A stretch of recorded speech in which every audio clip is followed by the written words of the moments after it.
ঘোড়া ছুটিয়ে পাহাড়ের পথ ধরে আমরা বেরিয়ে পড়লাম।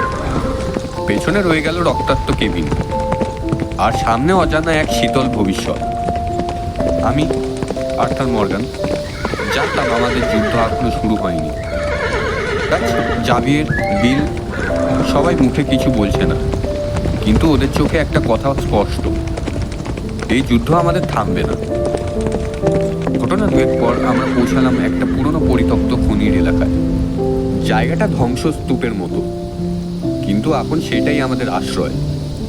ডাচ বলল, এখানে কিছুদিন থাকবো, যতক্ষণ না বুঝতে পারি আমাদের পেছনে কে লেগে আছে।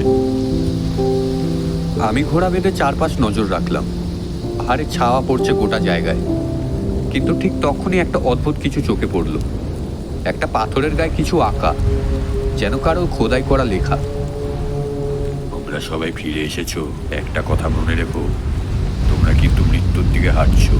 আমি অবাক হয়ে পেছনে তাকালাম। এই লেখা এখানে এলো কিভাবে? জাভিয়ের কাছে গিয়ে বললাম, এই জায়গাটা আমার কেমন যেন লাগছে, মনে হচ্ছে কেউ আমাদের দিকে দেখছে। জাভিয়ের গম্ভীর গলায় বলল, এ পাহাড়ের নিচে নাকি এক সময় বন্দীদের ফেলে রেখে যেত, কেউ কেউ ফিরে আসেনি, আর কেউ কেউ ফিরে এসে প্রতিশোধ নিয়েছে। ডাচ সেই লেখাটা দেখে বলল, ভয় পাওয়ার কিছু নেই মর্গান, ভয় দেখানোর জন্য এইসব করে কেউ, কিন্তু আমরা ভয় পাই না। আমি বললাম, ভয় পাই না, ঠিক আছে, কিন্তু সাবধানে থাকা দরকার। অন্ধকারে হালকা হালকা বাতাস, আগুনের টুকরো পোড়ার আওয়াজ। হঠাৎ রাত 3টের দিকে এক গুলির শব্দে ঘুম ভাঙল। আমি রাইফেল হাতে নিয়ে বেরিয়ে এলাম।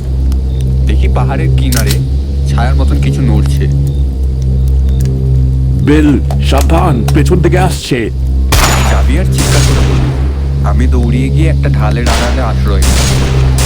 চারপাশে গুলির শব্দ, গাছের গলা, বিলের হাঁসফাঁস, সব মিলিয়ে যেন একটা ছোটখাটো যুদ্ধ।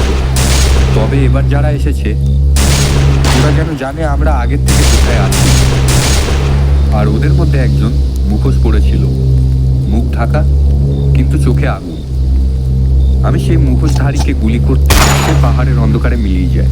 ডাচ ফিস ফিস করে বলল, ওরা আমাদের শুধু মারতে আসেনি, ওরা আমাদের আতঙ্কিত করতে এসেছে। লোকগুলো ইতিমধ্যেই মিলিয়ে গেল। সবে ভোর হলো। আমরা ভোরবেলা আগুনের পাশে বসে থাকলাম। কেউ আর ঘুমালো না। ডাচ আমার পাশে এসে বলল, অর্থাৎ আমাদের মধ্যে কেউ হয়তো খবর ফাঁস করেছে, না হলে এত তাড়াতাড়ি আমাদের অবস্থান কেউ জানে কিভাবে? আমি বললাম, তুমি ভাবছো আমাদের দলের কেউ বিশ্বাসঘাতক? ডাচ বলল, হয়তো, আজ যদি তাই হয় তবে ওকে খুঁজে বের করতেই হবে।